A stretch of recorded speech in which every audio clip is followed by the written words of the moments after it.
ఈరోజు కూడా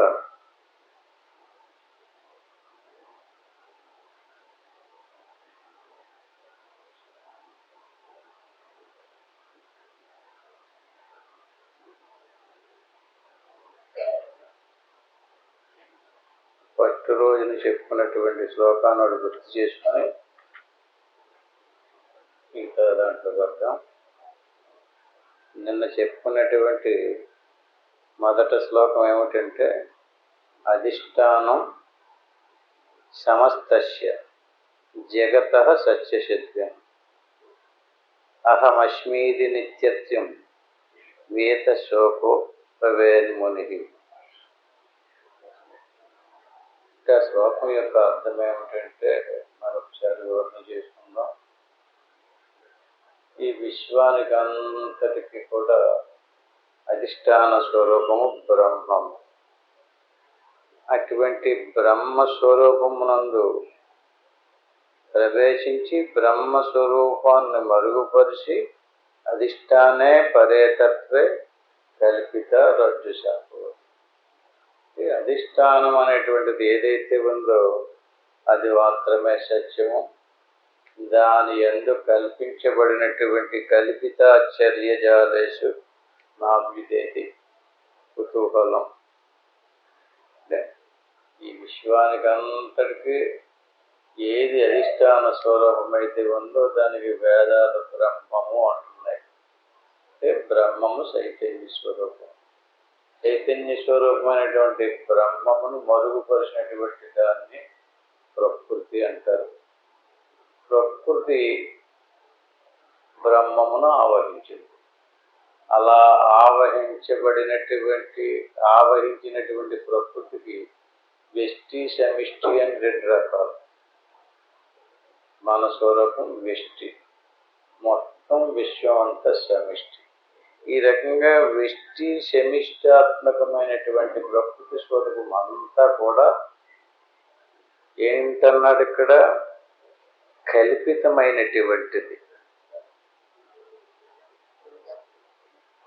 అహమస్మీతి నిత్యత్వం అంటే దీంట్లో నిత్యమైనటువంటి ఒక వస్తువు. కల్పితాశ్చర్యజాలు కల్పించబడినటువంటి దాంట్లో కల్పించబడకుండా, సృష్టించబడిన దాంట్లో సృష్టించబడకుండా నిత్య సత్యమైనటువంటి ఒక వస్తువు ఉంది. అదేమిటంటే ప్రతి వ్యక్తిలోని కూడా అహమస్మీతి, అదే నేను, అహం అస్మి, అదే నేను. ఏది విశ్వానికంతటికి ఏ బ్రహ్మ చైతన్యం అయితే ఉందో అధిష్టానము, నాలో కూడా అదే బ్రహ్మము అధిష్టానంగా ఉంది. అటువంటి బ్రహ్మస్వరూపమునందు నేను, ఆ బ్రహ్మస్వరూపమే అహమస్మీతి నిత్యత్వం. అది నిత్యమైనటువంటిది. దానిని మరుగుపరిచినటువంటిదంతా కూడా కల్పించబడినటువంటిది, సృష్టించబడినటువంటిది, వస్తూ పోతూ ఉంటుంది. ఇప్పుడు ఏది సృష్టించబడిందో ఒకసారి మనలో చూసుకుందాం. పైకి కనిపించేటటువంటి ఆకారం శరీరం. శరీరానికి లోపల ప్రాణం, దానికి లోపల మనసు. శరీరము, ప్రాణము, మనసు మూడు విభాగాలుగా చెప్పుకుంటున్నాం. ఈ శరీరము, ప్రాణము, మనసు అనేటువంటిది మూడు కూడా ప్రకృతి స్వరూపం. ప్రకృతి చేత నిర్మించబడింది, తయారైనటువంటి. ఈ ప్రకృతి ఎలాంటిదంటే నిరంతరం పరిణామం చెందుకుంటూ పోతుంది.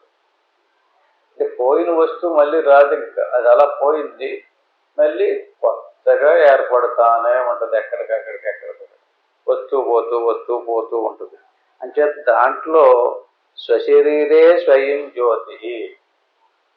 ఈ నేను అనేటువంటి ఏ స్వరూపమైతే ఉందో అహమస్మీది నిత్యత్వం, నిత్యమైనటువంటి సత్యమైనటువంటి మన స్వరూపం ఏదైతే ఉందో అది స్వశరీరే స్వయం జ్యోతి.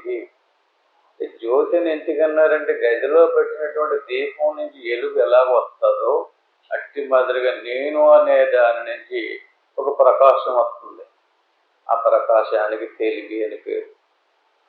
నేనున్నాను, నా నుంచి ఒక తెలివి వచ్చింది. దాని నుంచి నాకు శరీరం, ప్రాణము, మనసు, ఇంద్రియాలు, ప్రపంచము, మొత్తం వస్తువులన్నీ తెలుస్తున్నాయి. అంచేత అన్ని వస్తువుల్ని తెలుసుకునేటటువంటి ఈ తెలివికి కూడా ఉన్న సాక్షిగా ఉన్నటువంటి స్వరూపం సాక్షి సర్వసాక్షిణం. నీకు నాకు మొత్తం అందరికీ, సూర్యుడికి కూడా అదే సాక్షి, దేవతలకి దేవుడికి కూడా అదే సాక్షి. మనలో ఏ సాక్ష్యంలో అందులో ఎక్కడెక్కడ రూపాలు ఉన్నాయో, ఎక్కడెక్కడ ఉపాధులు ఉన్నాయో అన్నిటికి కూడా ఆ సాక్షి. అది వాస్తవమైనటువంటి, ఆ వాస్తవమైనటువంటి సత్యమైనటువంటి సాక్షిని వదిలేసి, అంటే ఆత్మను వదిలేసి, ఆ బ్రహ్మమును వదిలేసి, బ్రహ్మమునందు మరుగుపరచబడినటువంటి ఈ వస్తువుని కప్పినటువంటి దృశ్య పదార్థాన్ని పట్టుకుని నేను అనుకుంటాను. అలా నేను అనుకోవడంలో మనకేమైంది?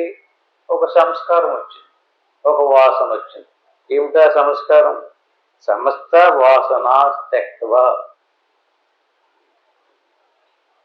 అంటే అన్ని వస్తువులకి కూడా ఇది నేను అనేటువంటి దాని మీద ప్రీతి, దానికి ఇలా ఉండాలి, దానికి అలా ఉండాలి అనేటువంటి వాసన, సమస్త వాసన త్యక్త్వ నిర్వికల్ప సమాధిత. అంటే ఈ దేహానికి సంబంధించినటువంటి భావన వాసన త్యక్త్వ వదిలేసి తన స్వరూపాన్ని తెలుసుకుని తన స్వరూపమునందు నిలకడ కలిగి ఉన్నటువంటి స్థితిని సమాధి, నిర్వికల్ప సమాధి అన్నారు. అంటే మనం ఏదేదో దృశ్యాలను కల్పన చేసుకుంటూ ఉన్నాం, ఒకదాని తర్వాత ఒకదాని తర్వాత వస్తూ పోతూ ఉంది. మన వాసన నశించలేదు, మన సంస్కారం నశించలేదు, మన స్వభావం నశించలేదు. ఇది నేనే స్వభావంతో చనిపోయాం. కానీ వాసన నశించకపోవడం వల్ల మళ్ళీ వచ్చేసాం. అంచేత తత్ర సంలీయతే సంవిత్ నిర్వికల్పంచ తిష్టతి. అంటే ఇది లేచిన కాడి నుంచి మళ్ళీ నిద్రపోయేదాకా దీని మీదే కదా మన భావన పనిచేస్తుంది. తత్ర సంలీయతే సంవిత్, అంటే నీ స్వరూపమునందు ఇదంతా లీనమవ్వాలి. సంలీయత అంటే లీనం చేసుకోవాలి మనమే.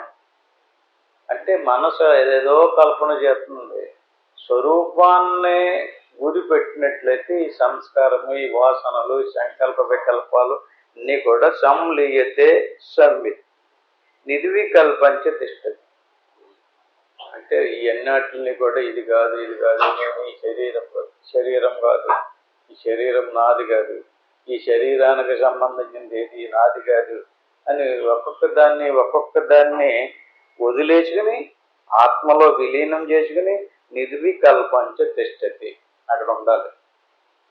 ఆ స్వరూపాన్ని పట్టుకునే ఉండాలి. మనం ఆ స్వరూపాన్ని, మన స్వరూపము నిత్యము సత్యమైనటువంటి మన స్వరూపాన్ని, మన ఆత్మను వదిలేసుకుని మన శరీరాదుల్ని పట్టుకుని ఇది నేను అని దీంతో పట్టుకుని ఉన్నాం. భూయో నా వర్తతే దుఃఖే తత్ర లబ్ధ పదం పుమాన్. అంటే మనం, మీరు పూజలు చేయండి, యజ్ఞాలు చేయండి, దానాలు చేయండి, ధర్మాలు అయితే చేయండి, ఎన్నైతే చేయండి, భూయో నా వర్తతే దుఃఖే, మీ లోపల నిత్యము సత్యముగా ఉండేటటువంటి ఆత్మస్వరూపాన్ని తెలుసుకోకుండా దీనిని మాత్రమే తెలుసుకుంటూ దీనికోసమే ఆలోచిస్తూ ఇదే నేననుకుంటూ ఎంతవరకు మనం ఉంటామో అంతవరకు భూయో నా వర్తతే దుఃఖే, దుఃఖం నశించదు. జన్మ దుఃఖం, జరా దుఃఖం, జాయా దుఃఖం, పునః సంసారధాగరం దుఃఖం. అలా దుఃఖం వెనకాల దుఃఖం వస్తూనే ఉంటుంది. అంచేత దుఃఖం నశించాలి అంటే దుఃఖే తత్ర లబ్ధ పద పుమాన్. ఏది మీరు పొందాలో, ఏది మీరు తెలుసుకోవాలో, ఆ తెలుసుకోవలసినటువంటి వస్తుంది. ఇంతకీ ఏదంటే తెలుసుకోవచ్చింది? మన స్వస్వరూపం. అది ఎక్కడో స్వర్గంలోనో, పాతాళంలోనో, కైలాసంలోనో లేదది. ఎక్కడుంది? మన స్వస్వరూపం. మన స్వస్వరూపాన్ని మరుగుపరిచినటువంటిది మొదట మనసు, ప్రాణం, శరీరం. అంటే మన దృష్టి ఇలా బయటకు వచ్చి మన స్వరూపం వదిలేసి దీనిని పట్టుకున్నాం అన్నమాట. అంచేది భూయో నవర్తతే దుఃఖే. నీ స్వరూపాన్ని తెలుసుకుంటే దుఃఖం పోతుందట. నీ స్వరూపాన్ని నువ్వు తెలుసుకోకుండా ఎన్నెన్నో దానాలు, ధర్మాలు, పూజలు, సత్కార్యాలు ఎన్నెన్నో చేసుకుంటే అర్థం కదా. ఆ చేసినటువంటి వాటికి ఇక్కడ ఉపాధులు రెండు రకాలు, వ్యష్టి సమిష్టి. వ్యష్టి ఉపాధిగా ధరించినటువంటి ఆత్మకి జీవుడని పేరు. అంటే ఆత్మ తన స్వరూపాన్ని మర్చిపోయి అనాత్మ స్వరూపం వైపు తిరిగి ఇదే నేను అనుకున్నాడు కదా. అలా అనుకుని కర్మ చేసాడు అనుకోండి, మరి సమిష్టిలో ఒకడు ఉన్నాడు కదండి. ఈ చేసినటువంటి వాడికి కర్మ ఫలాన్ని ఇచ్చేటటువంటి వాడు వాయువు. ఆ కర్మ ఫలాన్ని అనిపించడానికి మళ్ళీ జన్మను పంపిస్తూ ఉంటాడు. మళ్ళీ పునరపి జన్మం, పునరపి మరణం, ఇలా అనంతకాలం నుంచి సాగుతూనే ఉంది. ఇలా పుడుతూ చస్తూ ఉన్నాడు. అంచేత తత్ర లబ్ధ పదం పుమాన్ అంటే ఆ పదం లభించాలి, ఆ స్థానాన్ని గుర్తించాలి. అప్పుడు మనకి దుఃఖాలన్నీ తొలగిపోతాయి. వాసన సంపరిత్యాగే యది యత్నం కరోషిభో అంటే ఇది ఇప్పుడు ఒకసారి ఒక మాట చెప్పుకున్నాం. వెంటనే వాసన నశించదట. దానికి మళ్ళీ ప్రయత్నం చెయ్యాలి. వాసన సంపరిత్యాగే వెంటనే ఇప్పుడు మనం ఏదన్నా ఏ గొంగళ పురుగు మీద పాకుతుంది అనుకోండి, వెంటనే తీసి పాడేగానే పోతుంది కదా. అలా పోదట. అంటే శరీరం మీద ఉన్నటువంటి భావన వాసన అంటే దాని మీద ఉండే భావన, ఇది నేను అని. సంపరిత్యాగే యత్నం కరోషిభో నువ్వు సాధన చెయ్యాలి, విచారణ చెయ్యాలి, నీకు శాస్త్రం తెలియాలి. మళ్ళీ ప్రయత్నం చేయాలి. నేను నిన్న చేశాను కదండి అంటే కుదరదు, మొన్న చేశానంటే కుదరదు. ఏమవుతుందండి, నిన్న చేసావు, బయటికి వెళ్తే మళ్ళీ పాము వేసుకుంటున్నాం కదా. ఏం పాముకుంటున్నామండి? శరీరము నేనని, నా భార్య, నా భర్త, నా పిల్లలు, నా కులము, నా గోత్రము, నాది అని. అదే వాసన నాది అన్నాడు అనుకోండి. నాది అనేటువంటి దానికి యవద్విలీనం నా మనో అద్వాసనాక్షయ. వాసన దేనిని ఆశ్రయించుకుని ఉంది? ఏ వాసన సంపరిత్యాగే బయటికి రాగానే ఏం చేస్తున్నాం? కంటితోటి చూస్తున్నాం. ఈవిడ వచ్చిందా, ఈయన వచ్చాడా అని మనకు తెలుస్తుంది కదండి. ఎలా తెలుస్తుంది? కంటికి చూడడం వల్ల. ఎవరికి అంటే మనస్సు. అంటే మనస్సు ఇంద్రియాదుల ద్వారా బయటకు వచ్చి రెండు వచ్చారా మీరు, కూర్చోండి అంటున్నాం కదండి. మనకు నచ్చినవాడు ఎలా వచ్చేస్తున్నాడు అంటున్నాం కదా. అంటే చూడడం వల్ల. అదే వాసన. ఈ రకంగా వాసన సంపరిత్యాగే ఏది యత్నం కరోషిభో యావద్విలీనం నా మనం. అంటే ఈ వాసనలన్నిటికీ మూల కారణం, అధిష్టానం మనస్సు. ఆత్మ మన స్వరూపం. ఆత్మస్వరూపమునందు ప్రవేశించినటువంటి మనసు బహిర్ముఖం అవుతుంది కదా.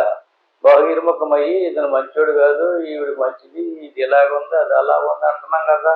ఈ రకమైనటువంటి వాసనలన్నీ దేని వల్ల కలుగుతున్నాయి? మనసు నుంచి. అంటే యావద్విలీనం నా మనం. ఎంతవరకు మనసు విలీనం కాలేదో అంతవరకు వాసన నశించదు. అంటే మనసు నుంచుకుని వాసన పోగొట్టుకోవాలంటే సాధ్యం కాదు. మనసును పోగొట్టుకుంటే వాసన పోతాయి. అంచేత యవద్విలీనం నా మనో నా తవద్వాసనాక్షయ. అంచేత మనసును పోగొట్టుకుంటే వాసన క్షయం అవుతుంది. మనసును పోగొట్టుకోవాలి. నా క్షీణ వాసనాయ చిత్తవన్ నశ్నామ్యతి. అంటే ఈ వాసనకి సంబంధించిన మనసు బహిర్ముఖమయ్యి ఏ విషయాదులను చూచి తెలుసుకుందో దానికి సంబంధించినటువంటి సంస్కారం అంతా చిత్తములో నిక్షిప్తమయ్యింది. అంచేత చిత్తంలోని ఉన్నటువంటి వాసన నశించేనే కానీ మనసు నశించదు. అంటే మనసు నశించాలి అంటే పోయింది మనసు అంటే పోతండి. అంటే చిత్తాన్నే శుద్ధి. చిత్తం తేవన్ నశామ్యతి. లోపల మనసుకి మూలం చిత్తం. అంటే మనసు చూసినటువంటి చేసినటువంటి అన్ని కూడా చిత్తం చిత్తంలో రికార్డ్ అవుతుంది. అందుచేత చిత్తం శుద్ధమైతే మనసు పోతుంది, మనసు పోతే వాసన పోతుంది. అంటే వాసన పోవాలి అంటే చిత్తం శుద్ధం అవ్వాలి, చిత్తం పోవాలంటే చిత్తం శుద్ధం అవ్వాలి. నా క్షీణ వాసన యావత్, వాసనలు క్షీణించాలి అంటే చిత్తం శుద్ధం అవ్వాలి. నా శామ్యతి ఏవన్న తత్వ విజ్ఞానం తావత్ చిత్త శమ కుత. ఎంతవరకు మీకు యథార్థం మీరెవరో మీకు తెలియలేదో అంతవరకు చిత్తం శుద్ధం అవుతుంది. ఒకదానికొకటి కనెక్షన్, ఒకదానికొకటి కనెక్షన్. అంచేత సత్సంగం వినాలి. సత్సంగం దేనికంటే ఇది సాధన కాదు, ఇది యథార్థం తెలియటం కోసం సత్సంగం. సత్సంగంలో యథార్థం తెలుస్తుంది. ఏవన్న తత్వ విజ్ఞానం అంటే దేవుడు అంటే ఏమిటి అంటే గుడ్డిగా మూఢత్వంతో అనుసరించడం కాదండి, సత్యం తెలుసుకుని ఆచరించాలి. దేన్నైనా సరే నీవు ఇది నువ్వు అది అన్నాడంటే ఎవడేది చెప్పితే అది పట్టేసుకోమంటం లేదండి. ఇక్కడ మరి ఆలోచించాలి, విచారణ చేయాలి. ఏవన్న తత్వ విజ్ఞానం అంటే తత్వం, తత్తు త్వము అని రెండు పదాలు. ఇక్కడ మనలో ఉన్నటువంటి స్వరూపం త్వము, ఈశ్వరుడులో ఉన్నటువంటి స్వరూపం తత్తుడు, రెండు కలిపి తత్వం. దీనికి సంబంధించినటువంటి జ్ఞానం కలిగితే వాసన చిత్తం నచ్చింది, చిత్తం నచ్చితే వాసన పోతుంది. అంటే ఒకదానికొకటి మనసులో తీసుకొచ్చి చిత్తానికి అంటింది. చిత్తం వల్ల మన స్వరూపం మరుగుపడిపోయి మళ్ళీ మళ్ళీ మెలుగు వచ్చినప్పుడు వెంటనే మళ్ళీ చిత్తంలో ఉన్నట్టు వాసనలను అనుసరించి మనసు మాట్లాడుతుంది. అంచేత తత్వజ్ఞానం మనోనాశో వాసనాక్షయేవశ. తత్వజ్ఞానం మనోనాశనము రెండు కావాలి. తత్వజ్ఞానమేమో సత్సంగములో కలుగుతుంది, మనోనాశనమేమో సాధనలో కలుగుతుంది. సాధన చేయకుండా కేవలం వినడం మట్టికే పెట్టుకున్నాడు అనుకోండి, వాడికి మనసు నచించలేదు కనుక పూర్తి అవ్వదు, సబ్జెక్ట్ అవ్వదు.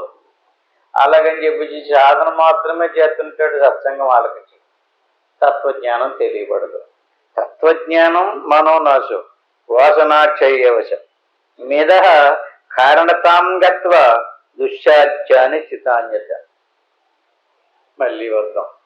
ఇప్పుడు మనకు స్థూల శరీరం, స్థూల శరీరానికి లోపల సూక్ష్మ శరీరం ఉంది, దానికి లోపల కారణ శరీరం, దానికి లోపల మహాకారణ శరీరం, దానికి లోపల మన స్వరూపం ఉంది. బాగా గుర్తుపెట్టుకోండి, మన శరీరం మొదటి ఉపాధి, రెండోది లోపల ఉన్నటువంటి రెండోది సూక్ష్మ శరీరం. ఏదేది సూక్ష్మ శరీరం? జ్ఞానేంద్రియాలు 5, కర్మేంద్రియాలు 5, అంతరేంద్రియాలు 4, పంచ ప్రాణాలు 5. ఈ 19 తత్వాలకి సూక్ష్మ శరీరం అని పేరు. స్థూల శరీరం 24 తత్వాలతో ఉంది. అంటే ప్రకృతిలోని తమో గుణంతో శరీరం ఏర్పడింది. ప్రకృతిలోని తమో గుణంతో స్థూల శరీరం అన్నాం కదా, ప్రకృతిలోని తమో గుణంతో ప్రపంచం తయారైంది. ఆకాశము, ఆకాశోద్వాయు, వాయురగ్ని రాపడుతుంది, హృదయం వాచద వాచది ప్రియాన్న అన్నాత్ భవంతి పోతాయి. భగవద్గీతలో చెప్పారంటే మన శరీరం దేని నుంచి ఏర్పడింది? ప్రకృతిలోని తమో గుణంతో పంచభూతాలు ఏర్పడింది, పంచభూతాలతో అన్నం ఏర్పడింది, అన్నంతో మన శరీరం ఏర్పడింది. డైరెక్ట్గా అన్నంతో శరీరం ఏర్పడలేదు, అన్నం ఎవరు తిన్నారో వాళ్ళ ద్వారా అలాంటి శరీరం వచ్చిందనమాట. అంటే మన స్థూల శరీరాలన్నీ మన తల్లిదండ్రులు తిన్న అన్నం నుంచి తయారైనవి అనమాట. అంటే మన తల్లిదండ్రులకు దీనికి మూలం మన శరీరానికి. అంచేత ఈ శరీరానికి లోపల సూక్ష్మ శరీరం ఉంది. అది రజోగుణ సత్వగుణాల సమ్మేళనం. రజోగుణంతో ప్రాణాలు, కర్మేంద్రియాలు, సత్వగుణంతో జ్ఞానేంద్రియాలు, అంతరేంద్రియాలు. ఈ సూక్ష్మ శరీరం నిత్యము కదులుతూ తిరుగుతూ ఉంటుంది. శరీరం కదలదండి. శరీరం లోపల ఉన్నటువంటి సూక్ష్మ శరీరం స్థూల శరీరాన్ని కదిలింతుంది. సూక్ష్మ శరీరంలో ప్రాణం ఉంది, ఊపిరి లోపలికి పీల్చుకుంటుంది, బయటికి వదులుతుంది, ప్రాణాపానాలు అంటారు.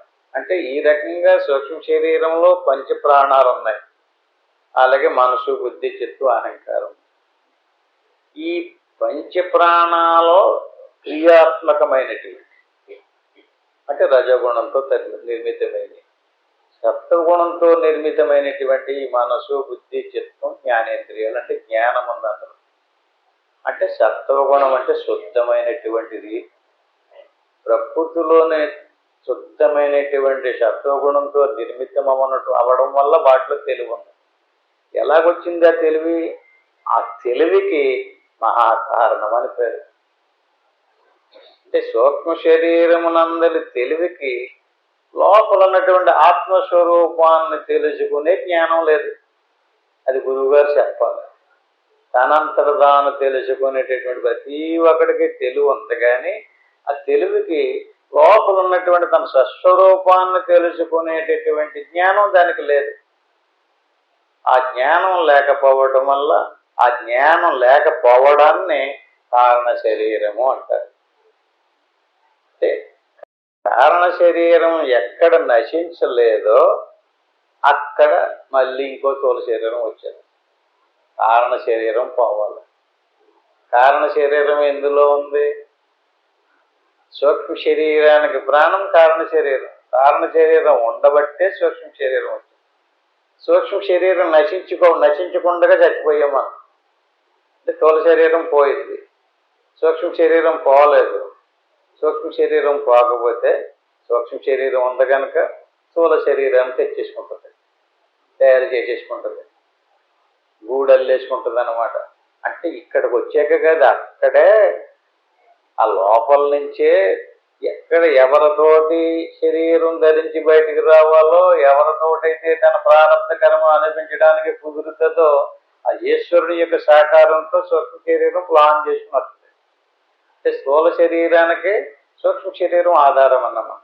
మరి ఆ సూక్ష్మ శరీరానికి కారణ శరీరం. కారణ శరీరం అంటే ఏం తెలిసిందండి మనకి? దేవుడి గురించి తెలియని తనానికి కారణ శరీరం అని పేరు. సరే, సూక్ష్మ శరీరానికి దేవుడి గురించి తెలలేదు, ఏం తెలుసు? స్థూల శరీరం గురించి తెలుసు. అందుకని దేవుణ్ణి మనకలాంటి స్థూల శరీరం అనే అనుకుంటాం. ఎందుకంటే సూక్ష్మ శరీరంలో కారణ శరీరం ఉంది, మహాకారణం కూడా ఉంది. మహాకారణం దేవుడి గురించి తెలియదు. ఇప్పుడు కారణ శరీరం అంటే దేవుడి గురించి తెలియని స్థితి. మహాకారణాన్ని ఏం చేయాలి? ఇప్పుడు కారణ శరీరాన్ని ఈ మహాకారణం ద్వారా లోపల ఉన్నటువంటి దేవుడిని, ఆత్మను తెలుసుకోవడానికి మనం ప్రయత్నం చెయ్యాలి. అప్పుడు కారణ శరీరం పోతుంది. స్థూల శరీరం ఉంచుకోండి, సూక్ష్మ శరీరాన్ని కూడా ఉంచుకోండి, మహాకారణం కూడా ఉంటుంది, ఆత్మ కూడా ఉంటుంది. కారణ శరీరం మాత్రమే ఉండకూడదు.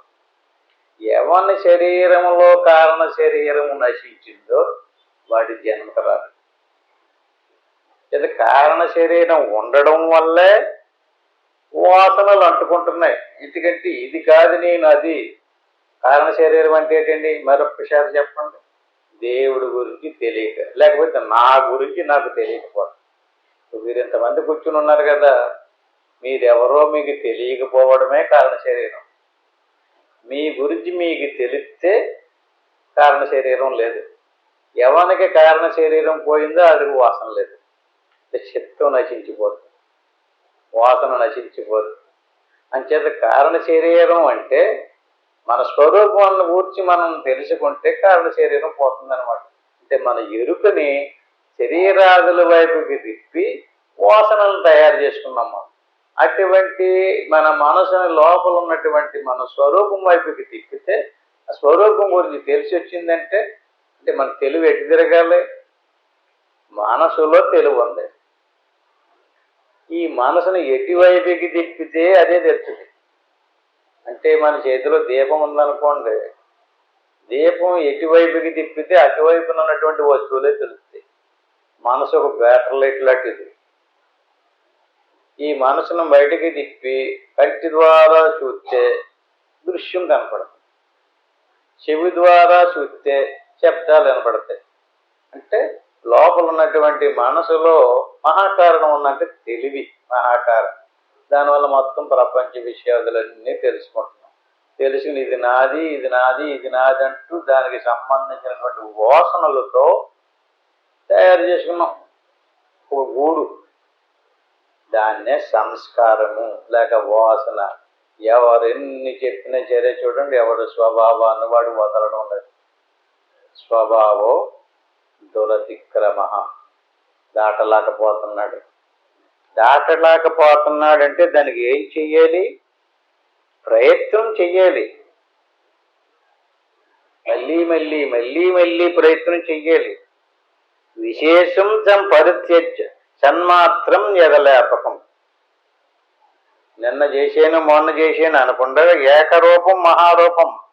సత్తాయా సత్పదం విదుహు. విను, తెలుసుకో.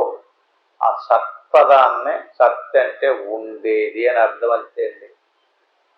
దేవుడికి ఒక పేరు ఉందండి, భగవద్గీతలో చెప్పారు. ఏంటండి? మన ప్రతి అధ్యాయం ఓం తత్ సత్ అంటుంటాం కదండి. దేవుడికి 3 పేర్లే ఉన్నాయి. మిగతా ఎన్ని కూడా కల్పించారు కవులు. భగవద్గీత విన్నారు కదా మీరు. ఏం పేర్లండి?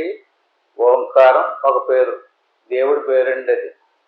తత్తు, సత్తు అంతే. ఓంకారం ఒక పేరు, తత్తు ఒక పేరు, సత్తు ఒక పేరు. మీరు ఏ పేర్లు చదవక్కర్లేదు. రోజు ఒకసారి ఓం తత్సత్ అనుకుంటే దేవుడి పేర్లు అన్నీ వచ్చేస్తాయి అందులో. సత్ అంటే ఏంటండి? ఉండేది అని అర్థం. తత్తు అంటేనా ఉండేది అన్నాం కదండి. ఇక్కడ సమస్య వచ్చింది. మనం ఏది ఉందండి? ఈ నామరూపాలతో కనపడినటువంటి దృశ్య సముదాయం అంతా ఉంది కదా. ఇదేనా అండి సత్ అంటే? కాదు. తత్తు అంటే ఇది కాదు, అది. సత్ అంటే అది, సత్ అంటే ఉండేది. ఓం తత్ సత్. ఇది కాదు, ఇది కాదని అనలేదు అక్కడ. ఉండేది, అదే ఉండేది, ఇది కాదు. ఎంత సుందరంగా ఉండవండి, ఎంత బలంగా ఉండవండి, ఇది ఉండేది కాదు. మారిపోతూ పరిణామం చెందుకుంటూ ఇదంతా దృశ్యం పోతూనే ఉంది. అంటే దీనికి సంబంధించినటువంటి జ్ఞానం మనం వదిలేసి దానికి సంబంధించినటువంటి జ్ఞానం మనం సంపాదించుకోవాలి. అదే సత్యం, అదే నిత్యం. ఇది సత్యము కాదు, ఇది నిత్యము కాదు. ఇది ఇలా వస్తానే ఉంటుంది, ఇలా పరిణామం చెందిపోతూనే ఉంటుంది. అంటే ఎవరెవరు చేసుకున్న కర్మ ఫలాన్ని అనుసరించి వారు యోగ్యతకి తగినటువంటి శరీరాలు వస్తూ ఉంటాయి. ఈ రకంగా తత్వజ్ఞానం మనోనాశో వాసనాక్షయ ఏవశ. జత నీకు తత్వజ్ఞానం తెలిసినట్లయితే మనసు నశించదే. మనసు నశించే వాసనలు క్షయం అవుతాయి. మీద కారణతాం గత్వ దుశ్శాజ్యాన్ని స్థితాన్యత. ఈ అన్నిటికి మూల కారణమైనటువంటి కారణ శరీరం నశించుకోవాలి. కారణ శరీరం నశించినటువంటి వాడికి శరీరం ఉంటుంది. దీనికి ఎలాంటి ఉపమానం చెప్పారంటే అండి, మీరు గాలి లేని చేట ఒక పేపర్ అంటించారనుకోండి, కాల్చారనుకోండి, గాలి తగలకూడదు. ఆ పేపర్లో అక్షరాలు నశించవు. చూడండి, ప్రయత్నం చేయండి. పేపర్ కాలిపోయింది. ఎలాగున్న పేపర్ అలాగుంది. పేపర్ని ముట్టుకోకుండా అలా చదివేయచ్చు. అక్షరాలన్నీ కనపడతాయి, నశించదు. పేపర్ లాగే ఉంటుంది. కానీ ఆ పేపర్ కాలిపోయినటువంటి పేపర్ని చదవటానికి పనికొస్తుంది, పేపర్ లాగే కనపడుతుంది. కానీ ఆ పేపర్ను తీసుకుని ఏఎన్ఐ ఏజీ పొట్టలం కడదారంటే పనికిరాదు. ఏమర్థమైంది? అట్టి మాదిరిగా మనం మనసు ఏదైతే ఉందో కాలిపోయిన పేపర్లు అట్టి మనసు ఉంటుంది. కానీ వాసనలు అంటుకోవడానికి అది పనికిరాదు. ఎందుకంటే కాలిపోయింది. అది కాలిపోయింది కదా అంటే అన్నీ తెలుస్తుంటాయి దానికి. ఎందుకంటే అక్షరాలన్నీ ఎలా కనపడుతున్నాయో అట్టి మాదిరిగా ఈయన ఎక్కడి నుంచి వచ్చాడు, ఈయన ఎక్కడి నుంచి వచ్చాడు, ఈయనెవరో ఆయనెవరో, ఈవిడేటో, ఇది బంగారం, ఇది ఎండి, అన్నీ తెలుస్తుంటాయి. అంతేకాని మట్టి బిడ్డల్లాగా బంగారాన్ని వెండిని గిరటేసాడు. అన్నీ తెలుస్తాయి, అన్నీ చూస్తుంటాడు. తినేది, తాగేది, అన్నీ తెలుస్తుంటాయి. కాకపోతే కర్మలు చేయటానికి మాత్రం పొట్లం కట్టడానికి కాగితం ఎలా పనికిలేదు, అట్టి మాదిరిగా ఎవని మనసు నశించిపోయిందో అటువంటి వాడికి కర్మ అంటుకోవాలి. అది ఎప్పుడు దాకా ఆ కాగితం గాలేసి ఎగిరిపోయేదాకానే అక్షరాలు కనపడతాయి, పేపర్ లాగా ఉంటుంది. ఉన్నటువంటి సడన్గా ఎవడొకటి గదిలో పెట్టి ఫ్యాన్ వేసి అనుకోండి, అంతే వెంటనే ఎగిరిపోతుంది.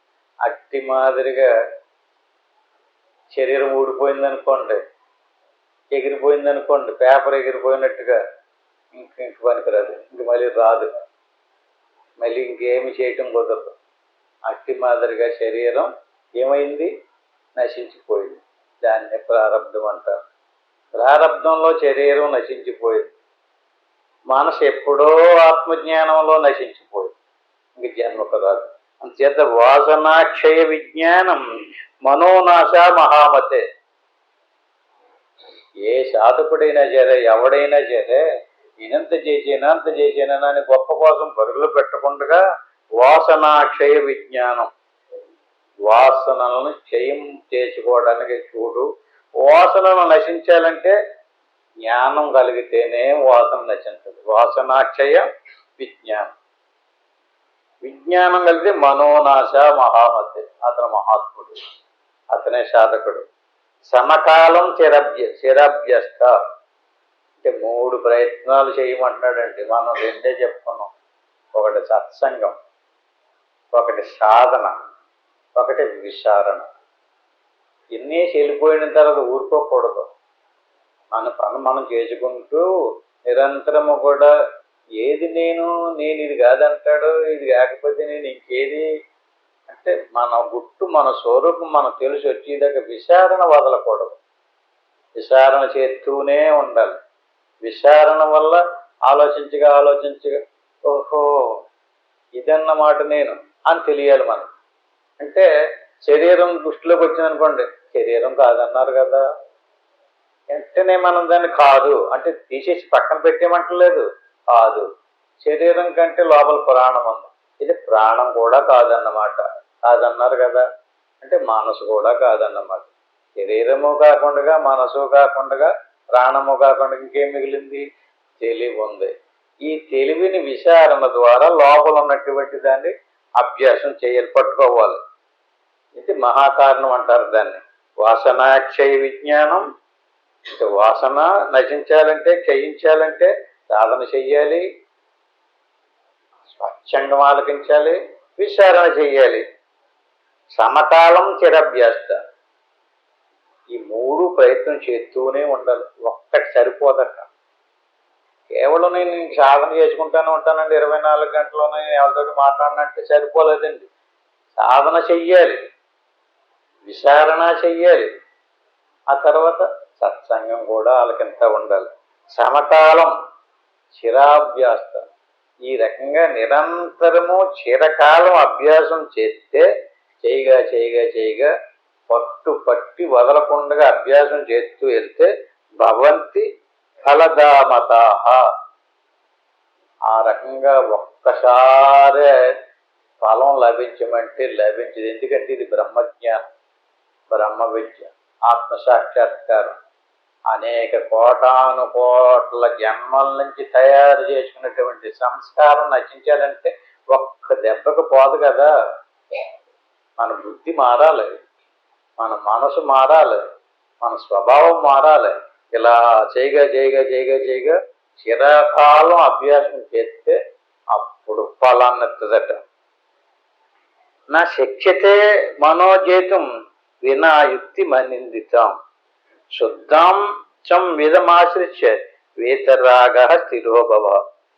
ఈ రకంగా నిరంతరం అభ్యాసం చేస్తూ ఏం చేయాలి? నా శక్యతే మనోజేతం వినాయుక్తి మనిందితం. సత్సంగం వినాలి, విచారణ చెయ్యాలి, సాధన కూడా చెయ్యాలి కదా. ఇలా చేస్తూ నా శక్యతే మనోజేతం వినాయుక్తి మనిందితం. ఉపాయాన్ని కూడా కనిపెడుతూ ఉంటారు. ఆ లోపలికి వెళ్ళాలంటే ఎలా ఉపాయం అంటే యుక్తి. శుద్ధాం చమిదం ఆశ్రిత్య. సత్సంగం, సాధన, విచారణ ఇప్పుడు శుద్ధాం సంవిధం ఆశ్రిత్య, ఎప్పటికప్పుడు మనసును శుద్ధం చేసుకోవాలి. మంచి పనులు చెయ్యాలి, మంచి ఆలోచనలు చెయ్యాలి, దానము ధర్మము సత్కర్మ ఉపాసనా కర్మలు చేసుకోవాలి. దానివల్ల ఈ విచారణ చేసేటటువంటి సాధకుడికి ఇవి సహకరిస్తాయి అన్నమాట.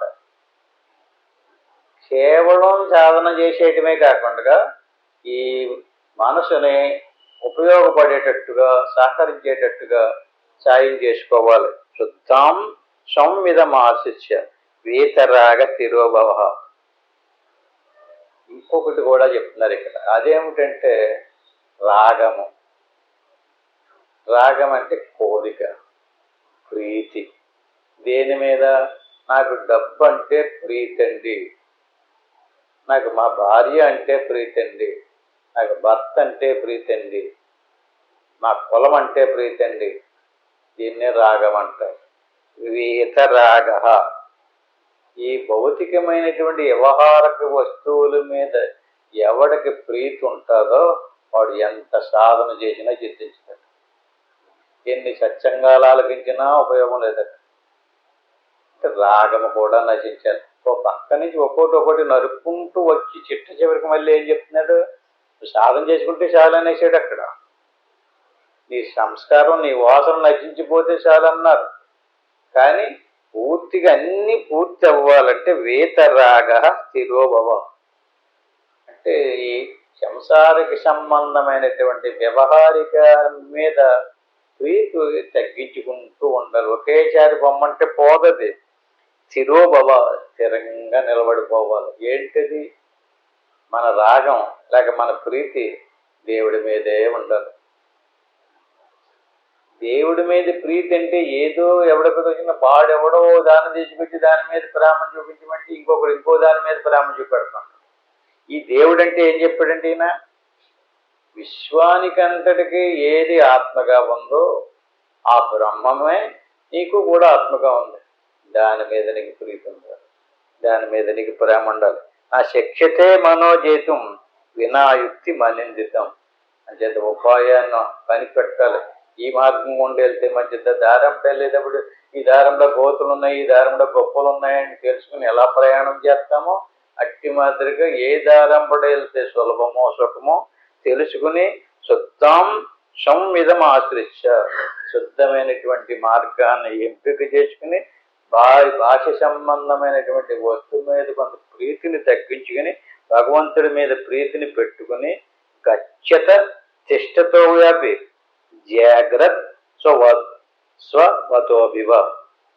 గచ్చత తిష్టతో వ్యాపి. గచ్చత అంటే నడుచుచున్నను, కూర్చొని ఉన్నను, మేల్కొని. గచ్చత తిష్టతో వాపి జాగ్రత్త స్వప్నవతోపివ. నువ్వు మెలుకుల్లోకి వచ్చినా, స్వప్నంలోకి వెళ్ళినా, నిద్రపోతున్నా, కూర్చున్నా, పడుకున్నా, నుంచున్నా అంటే మన అలాగని చెప్పేసి తినండి. మన పనులు మనం చేసుకుంటూనే గచ్చత తిష్టతో వాపి జాగ్రత్త స్వప్నవతోపివ. నా విశార పరం చేతో, ఒక్కటి మాత్రం నువ్వు చేతులు కాగడ వదలకూడదు. కాగడ చీకట్లో వెళ్ళేటప్పుడు కాగడ పాడేసాడు అనుకోండి, ఎలాగైతే గొప్పదని వేసుకుంటాడో ఇది కూడా అంతే. అంటే ఏంటండి? ఏం వదలకూడదు? ఇన్ని పనులు చేయి, సత్కర్మలు చేయి, ఉపాసనా కర్మలు చేయి, దానాలు చేయి, ధర్మాలు చేయి, సత్సంగం ఆలకించి సత్సంగం చెప్పు. ఏం వదలకూడదు? సం విశారం చేతో యశ్వాసౌ మృతముష్యతే. వదిలేసేవా అంటే శ్వాసను పట్టుకుని వదలకు. వదిలి నీ శరీరాన్ని, నీ శరీరంలో శ్వాస ఆడుతుందా? ఊపిరి అంటే నువ్వు మృత్యులో ఉన్నావు. శ్వాసౌ మృత ఉష్యతే. నువ్వు చచ్చిపోతున్నావురా నాయన అంటున్నాడండి ఇక్కడ. నేను చచ్చిపోవటం ఏంటండి, నేను ఇంకా నాకు చాలా టైం ఉంది కదా అంటే, ఎవరి శరీరంలో శ్వాస నిలిచిపోతే వాడు బ్రతుకున్నట్టు, ఎవడి శరీరంలో శ్వాస ఆడుతుందో వాడు చచ్చిపోతున్నట్టు, వాడు మృతుడే.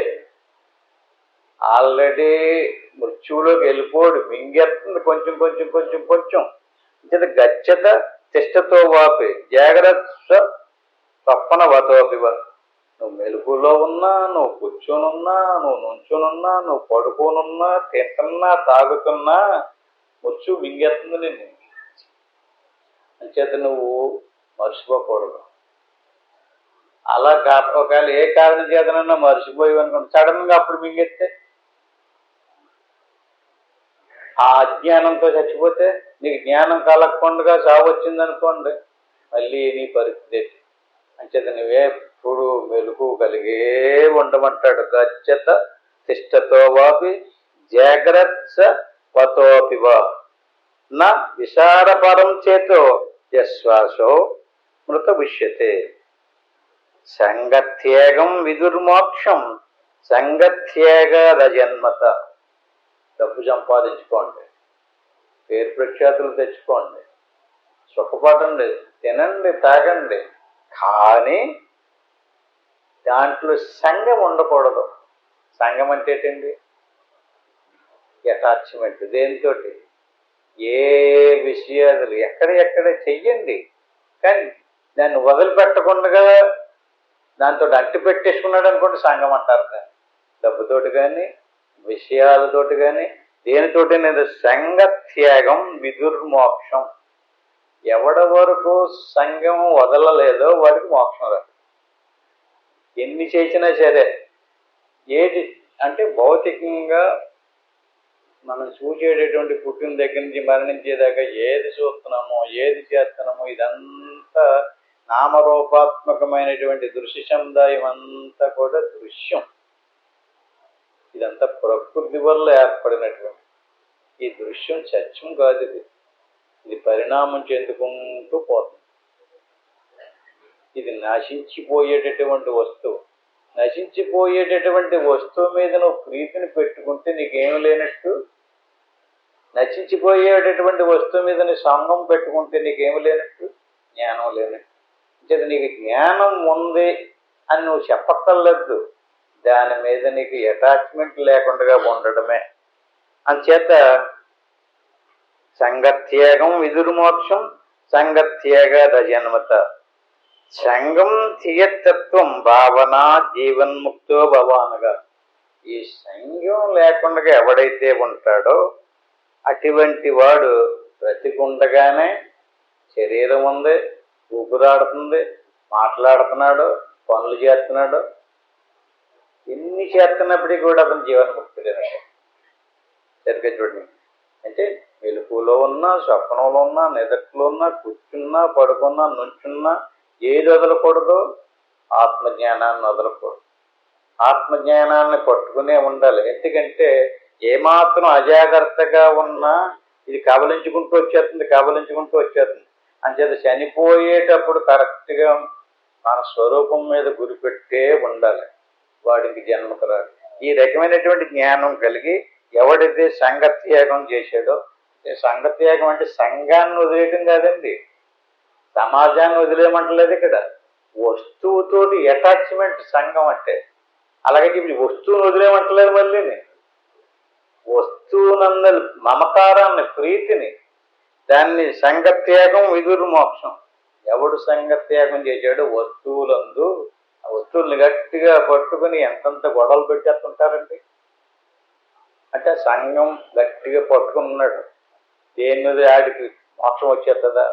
ఈ భౌతికమైనటువంటి వ్యవహారిక పదార్థాన్ని గట్టిగా పట్టుకుని ఎలాంటి వాడికి మోక్షం వస్తుందా? రాదు. చేత రావాలి అంటే సంఘం అటాచ్మెంట్ ఉండకూడదు. సంగత్యాగ జన్మత, వాడికి మళ్ళీ జన్మ రాదు. అలాగే ఆ జన్మ రాదు. సంగత్యజత్వం భావన జీవన్ముక్తో భావన. ఎవడికి సంఘం లేదో వాడు బ్రతుకుండగానే ఇప్పుడే మోక్షం పొందేసి ఉన్నాడు.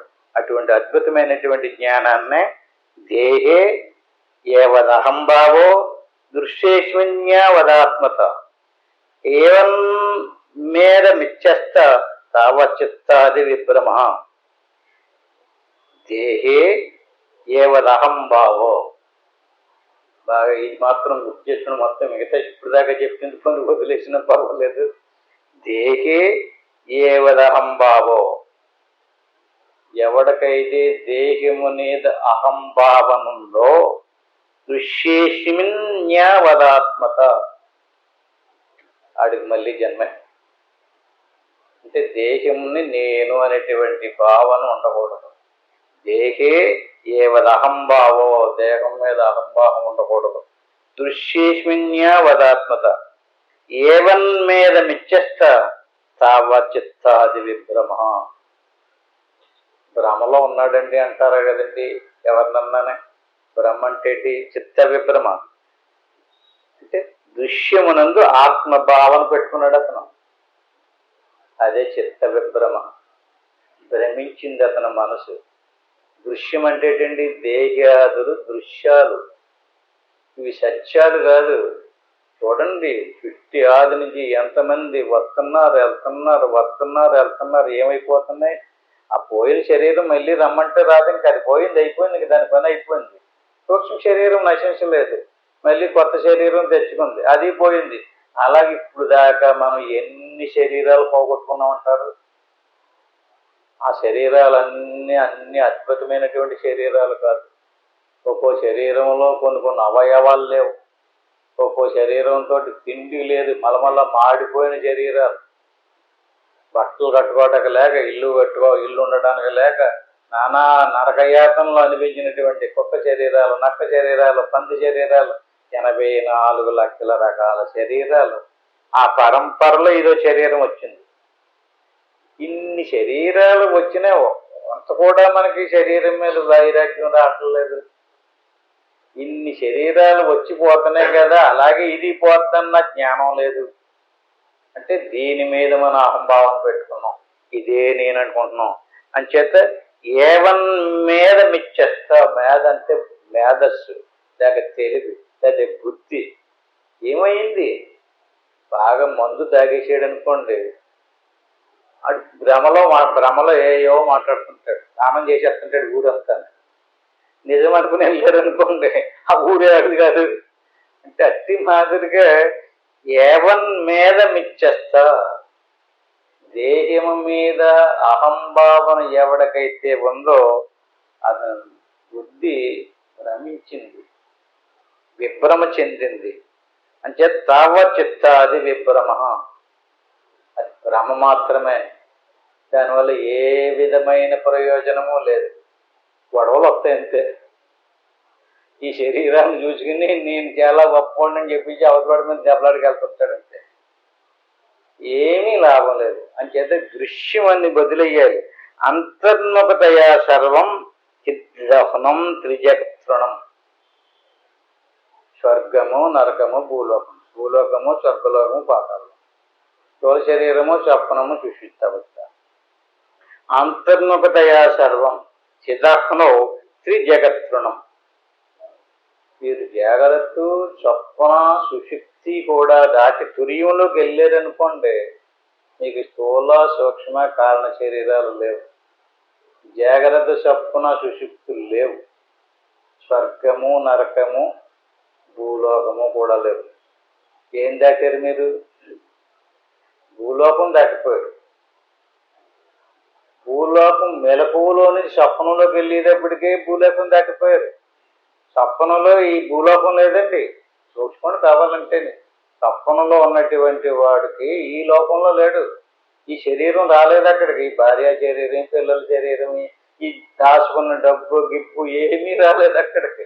అంటే భూలోకవాసం దాటిపోయి వేరే స్వర్గలోకంలోకి వెళ్ళిపోయాడు. ఆ స్వప్నాన్ని నుంచి సుషుప్తిలోకి వెళ్ళిపోయాడు, అది పాతాళం. అక్కడ సూర్యుడు ఉండడు, చంద్రుడు ఉండడు, అంతా చీకటే, ఇంకంతా శూన్యమే, అది పాతాళం. ఏమనుకుంటున్నారు? అక్కడెక్కడో పాతాళం ఉందనుకుంటున్నారు. మన లోపలే ఉంది జాగ్రత్త, స్వప్న, సుషుప్తి, 3 లోకాలు. స్వర్గము, నరకము, భూలోకము, త్రిజగతృణం. వీటికి 3 జగత్తులని పేరు, 3 లోకాలని పేరు, 3 లోకాలు అని పేరు. నీవు జాగ్రత్త, స్వప్న, సుషుప్తి దాటిపోయి తుర్యములోకి వెళ్ళారనుకోండి, 3 లోకాలు దాటిపోరు. ఎంత గొప్ప దృష్టమండి! ఎక్కడికో వెళ్ళి స్వర్గలోకం వెళ్ళి వచ్చినాడు కంటే ఇంకా స్వర్గలోకంలో ఉన్నాడు, అది దాటలేదు అది.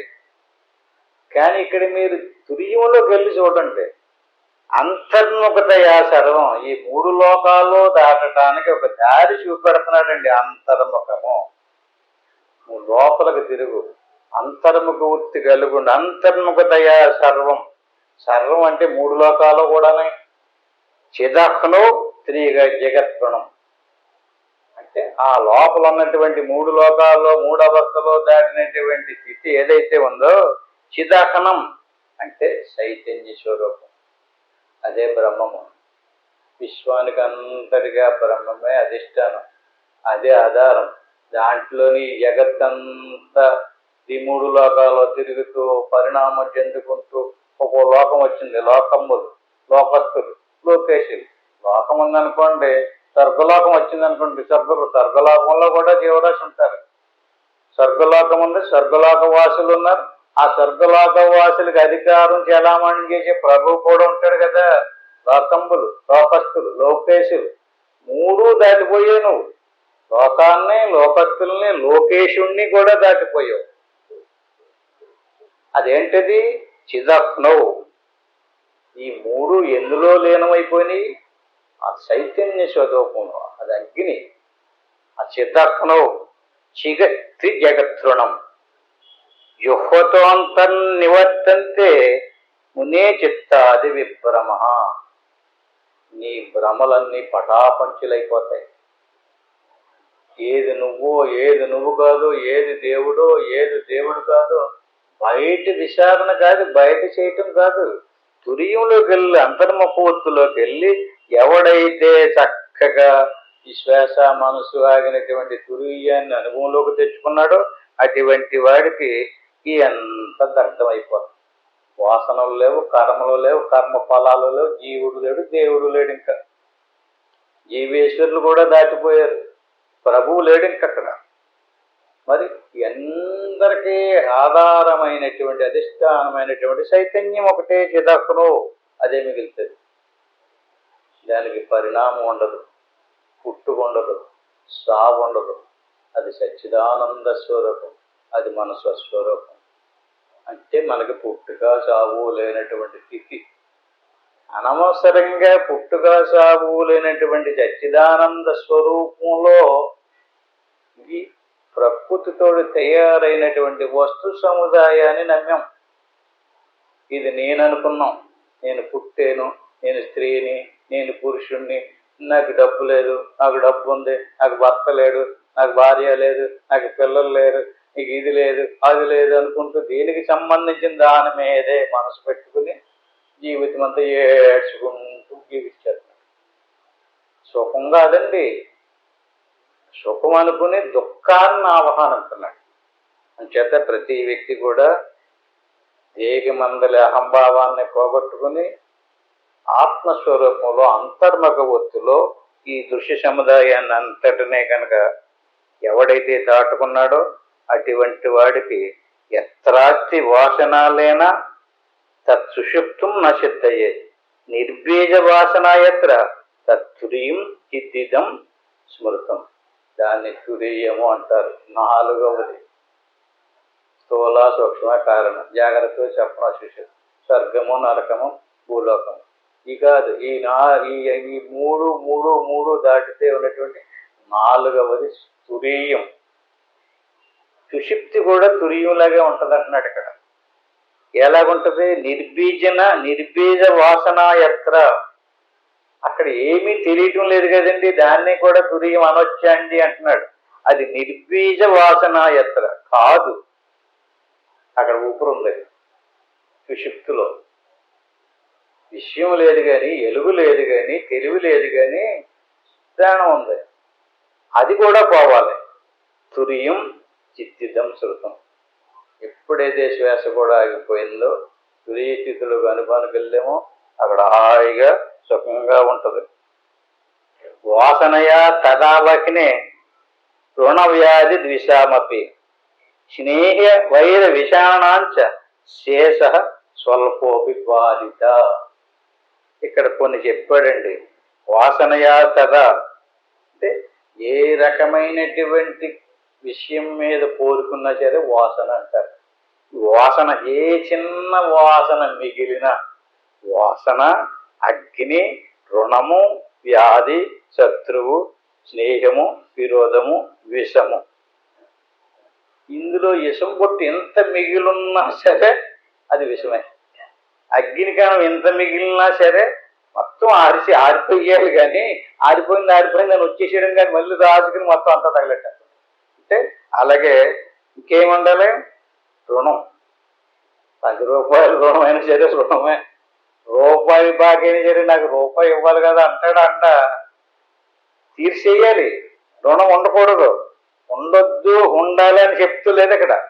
బాధించే వస్తువుల గురించి చెప్తున్నాడు. ఏ బాధింతే? వాసన బాధించదట, అగ్ని భయపడతా బాధింతానే ఉంటుందట, రుణం బాధించదట, వ్యాధి అది సమూలంగా తగ్గిపోవాలి. ఆ కడుపు నొప్పో కాలు నొప్పో తగ్గిపోయింది పర్వాలేదు అనుకుంటే అది తిరగబెట్టేస్తుంది కదా వ్యాధి. శత్రువు, ఆ శత్రు శేషం ఉంచకూడదు. శత్రువు కూడా బాధపడతానే ఉంటాడు, స్నేహితుడు కూడా బాధపడతాడటండి.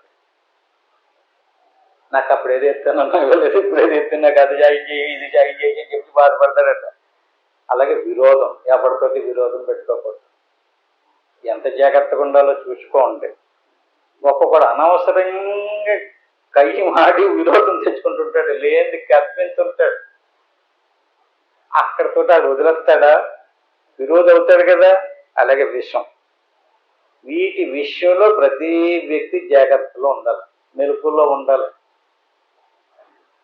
విషయంలోను, శత్రువు విషయంలోను, బాకీ విషయంలోను, అగ్ని విషయంలోను, రోగం విషయంలోను అన్ని కూడా మెరుగు ఉండాలి. ఏది ఒక్కటి మిగిలిన ఎలా బాధించదో అట్టి మాదిరిగా మన మనసు నశించకపోతే జన్మ తీసుకొస్తాడు. నాకు పర్వాలేదండి, నేను అన్ని తెలిసేసుకున్నానంటే ఏమీ చెప్పలేదండి. మనసు పోవాలి, మనసు నశించాలి. నీకు తుది చేసి అనుభవానికి వచ్చేదాకా నువ్వు వదిలిపెట్టకూడదు. అంచేత రేపు మరొక విషయాలు. ఆభాస మాత్ర మే వేదం నా సన్యాస జగత్రయం ఇన్య కలనాత్యాగం సమ్యజ్ఞానం విదుర్పుద. ఈ శ్లోకాన్ని రేపు వచ్చే వారం మళ్ళీ రేపు చెప్పుకుందాం.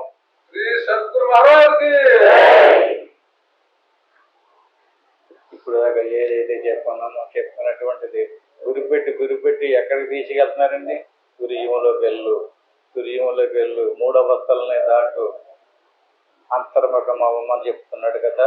దాన్ని ఇప్పుడు మనం ఎలాగెల్లాలో చూద్దాం. ఎలా చక్కగా కూర్చుని గురురు బ్రహ్మ గురురు విష్ణురు గురురేవ మహేశ్వర గురు సాక్షాత్తు పరబ్రహ్మ తస్మై శ్రీ గురువే నమః.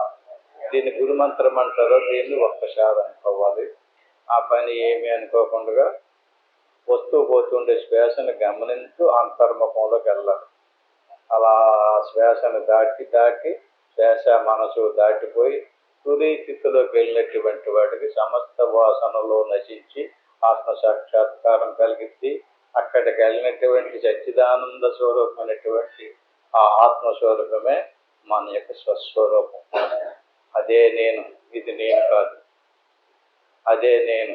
దీని మీద భావన వదిలి దాని మీద భావన పెంచుకోవాలి. ఈ రకంగా నిరంతరము ఎవరెవరికి ఎంత అవకాశం ఉంటే అంత ప్రయత్నం చేయండి. ఇప్పుడు మాత్రం చక్కగా నేను ఓంకారాన్ని చెప్పేదాకా అలా అంతర్ముఖంలో ఏమీ అనుకోకుండా, నిద్రపోకుండా, ఏమీ ఆలోచించకుండా చక్కగా లోపల తిరిగి కూర్చోండి. ఓం తత్సత్.